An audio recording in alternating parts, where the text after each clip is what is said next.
Now I think we need a little bit of dressing for this, so I'm going to go ahead and bring in a model. I think I want to bring in a model from the colored models, and I thought maybe a house would be a good place to start. Alrighty. There we go. And I thought this house G would be good. So I'm going to bring that in and merge. And there we go. We've got a house. And everything when we put this on was all at 0, so the house should be sitting down pretty well. I'm going to go ahead and center that house. If I want to move it, I always can, but that's a good way to start things off. Alrighty. And then some of the rocks, if we had a house like this, we might have a driveway, not just hills. So I'm going to flatten some of those out a little bit. And so, we go T for top. And here's that driveway. So I'm going to click on the ground. And I'm going to go here to my vertices. And I'm going to go to the select. I'm going to get that paint can. And that way I can just start selecting some of these vertices. Oh, careful. On my move tool. Seems like it was working out okay, but the select is just better. And so these areas around the house, around the base of the house, I'm going to go ahead, just paint all these red. And for our intents and purposes, that's probably fine.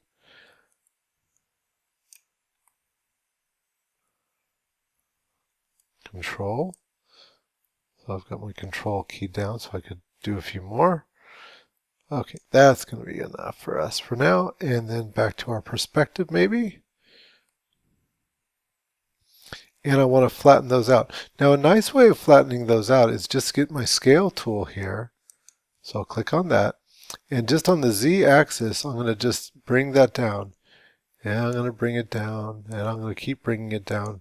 And that's just going to flatten those things right down so that they're not hilly anymore. Okay.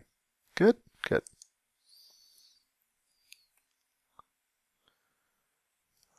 Alrighty.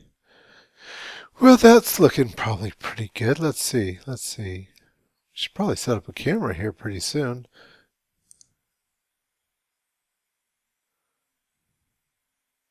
Not bad, but I think with all this snow that we've got, that maybe the roof should be snowy as well. So what I'll do is I'm just going to select the house here, and I'm going to go to the elements. And just because a model has materials on it already doesn't mean I can't give it more. And I'm going to just click on the roof. You see, I'll zoom in here and get a little bit more of the roof. So control click there, and maybe there, here, and here. This part of the roof as well.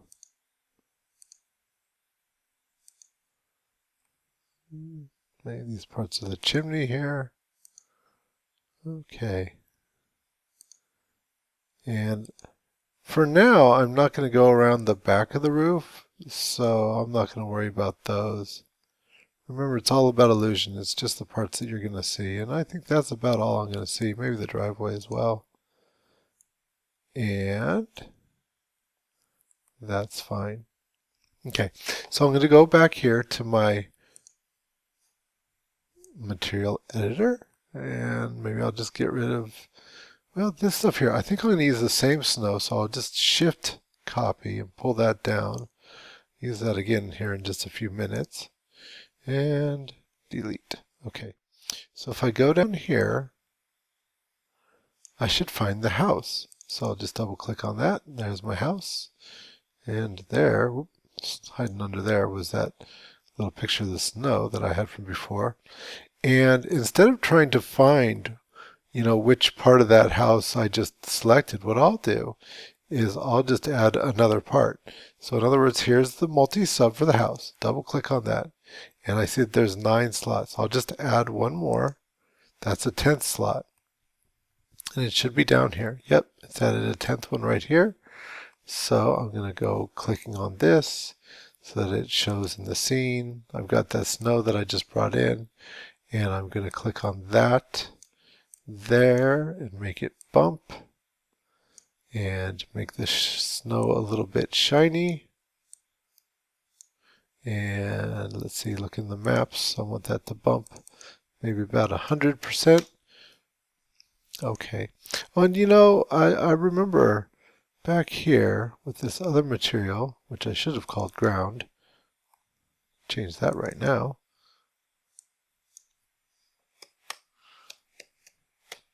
That I should definitely bump those rocks. So I'm going to bring that down to my bump map.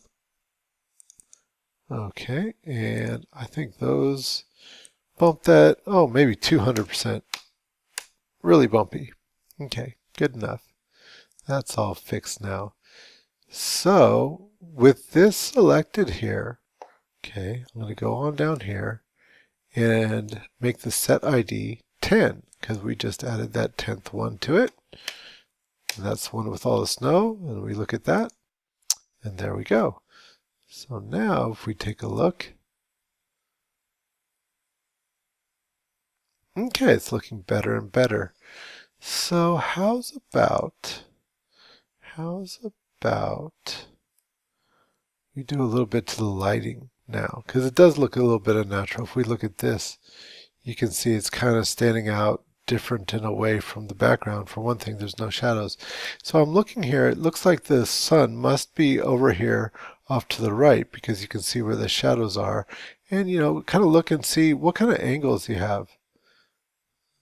Okay, about a 60-degree angle just up that way. Alright, so I think what I'll do is I'll go to my top view and I'll go over here to my Create tab and over to the lights. Okay, remember we don't use the photometric, but we use the standard, and go and get an Omni light for yourself. And it was over here on this side, right? So I'll go ahead and give myself a light. And actually that should probably be within the set. Okay, and I'll go to my front view here.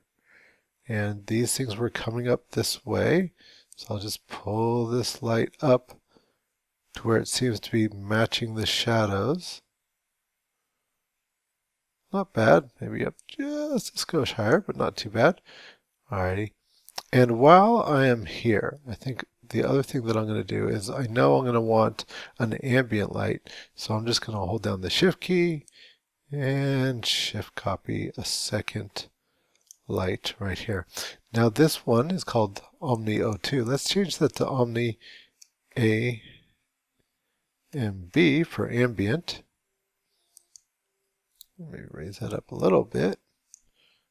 Just put it right in front of everything right there. And then the other light we're going to call Omni Sun. I keep the Omni part because that way they're all the same when I look for them over here in the Scene Explorer. Okay, so let's take a look at the parameters of the Omni perspective here. The Omni Sun, that's this one right here, that's selected. And okay, shadows on, because the sun casts shadows. And the intensity is going to be at 1, at least that's where we'll start.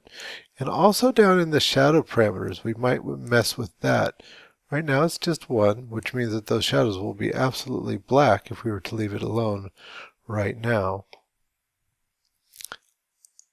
Okay, now for the ambient light right here, let's take a look at that. So first off, we don't want the shadows on. We want it to be a lot less powerful. I'm going to go to, let's say, 0.2, enter, and I'm going to make it more blue because I look at this and it's very blue looking, right? So I'm going to go here, and I've got this eyedropper right here, and I can sample colors. So I'll click on the eyedropper, and I'll go over here to nice light blue area of the sky. So that's a good place to start. It's giving me the exact kind of blue that it is. Say OK. Alrighty. So with that, let's see here. going to go Shift F, and so that's my safe frames. And I don't know if this is the picture I'm going to keep forever and ever, but that's all right for now. Let's go ahead and render it up and see how that's looking. It's looking better, but I think those shadows are still really strong. So how about we do this? Kind of surprised that the ambient light isn't taking care of it a little bit more so than this. Oh, I thought I put a camera in, so Control C for a camera. There we go. Now I don't lose that. And yeah, here, T for top. Where's that ambient light again? AMB.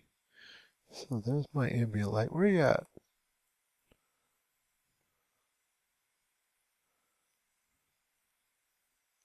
Oh, okay. It's to be over here. Maybe I have it on the wrong side. Okay. So now back to my camera view. Okay, I think that's going to be better. And this is what it looked like. So this one right here is how you can see how things were. And if I were to render it again, oh yeah, there we go. I just had that ambient light on the other side.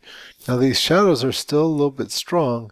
Maybe what I would do is go ahead and take the sun, and if I go down here, down, down, down, to the shadow parameters, and I still want them to be relatively strong, but not quite as strong as that. So maybe instead of it being 1, how about 0.9? Render that again. Yeah, that looks a little bit better. Why not? And shadows are nice and crisp. You know, you can make them blurrier down below, but we're not going to worry about that. And what else? Oh, the other thing is that this seems a lot brighter than the background. I wonder if we can brighten up the background without brightening this up. Well, actually, there is a way. So if I go back here to my material editor, and I'll find the sky right here. Isn't it nice that we name things? So there's the sky. And I'm going to click on this material. Okay, so where it says self-illuminating, I'm going to go ahead and make it light itself up. So you can adjust this. I'm going to go 100% right now and just see what happens. We might need to tone it down, or it might look great. So here's how it looks now. In fact, let's make a clone of it so we can do a little compare and contrast. And let's render it again.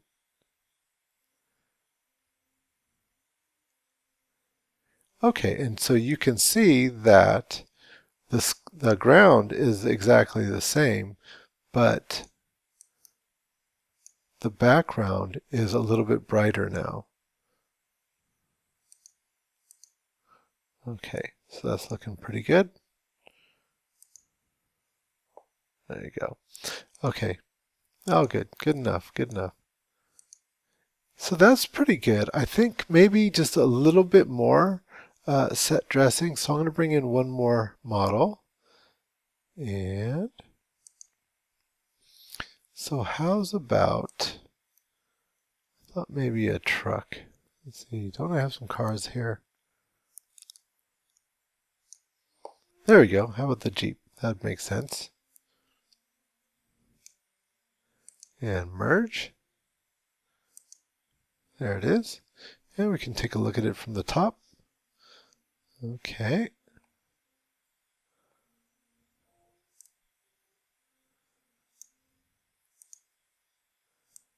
And maybe turn that a little bit.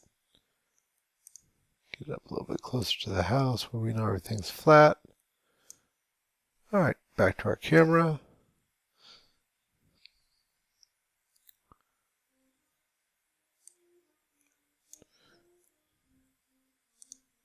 See how that's looking.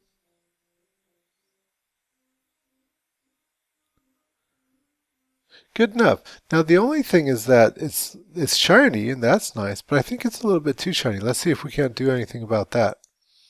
So back into my material editor, and we can see there's a new material now. Don't get rid of all these ones here. Clean my slate. And here's the one. And this must be for the car.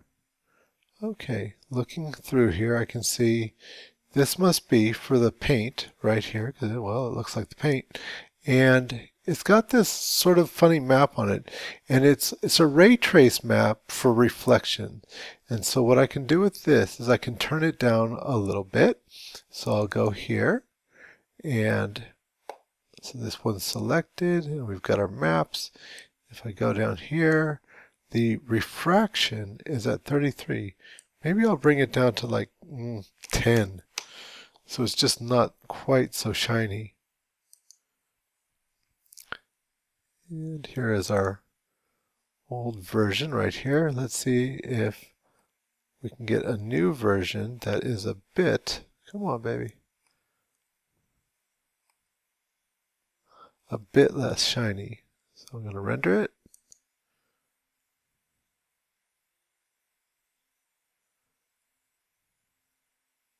Yeah, I think that's toned it down a little bit. That'll be better. Good enough. Okay, so that's pretty much it for the set. So the next thing I'm going to do is I'm going to bring in a character, and I'm going to move, and I'm going to show you just a couple of tricks on that, and we will make him walk. So I want this guy to walk a little bit, and we'll go from there. Okay.